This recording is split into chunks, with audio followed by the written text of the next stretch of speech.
बिस्मिल्लाहिर्रहमानिर्रहीम। मैं हूं सैयद अहमद हसन और आप देख रहे हैं नकवी पॉइंट ऑफ व्यू।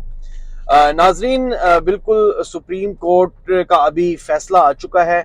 लेकिन जराए के मुताबिक एक फैसला है, बड़ा अहम फैसला है। पाकिस्तान की सबसे बड़ी अदालत का सबसे बड़ा फैसला है कि उन्होंने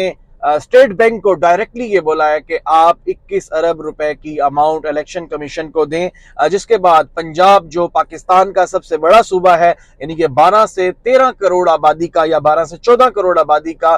एक बड़ा सूबा, जिधर आइन का यानी कि फुकदान है, जहाँ सियासी इस्तेहकाम नहीं है। इस वक्त एक हुकूमत जो निगरान हुकूमत के तौर पे बनाई गई है, लेकिन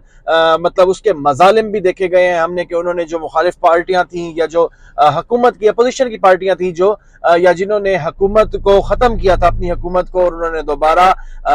रजू किया था, यानी कि दोबारा उन्होंने असम्बलियों को तोड़ के ये फैसला किया था कि वो री इलेक्शन में जाएंगे। तो उसके हवाले से अदालत का एक बहुत बड़ा फैसला है कि ये जो आईनी बहरान है, ये जो सियासी बहरान है, ये जो सियासी अदम इस्तेहकाम है, वो इस पाकिस्तान के सबसे बड़े सूबे से ख़त्म हो। इसी हवाले से इसी ज़मन में उन्होंने डायरेक्टली तौर पे यानी कि बराह रास्त सुप्रीम कोर्ट ने आर्डर किए हैं स्टेट बैंकों के 21 अरब रुपए की जो अमाउंट है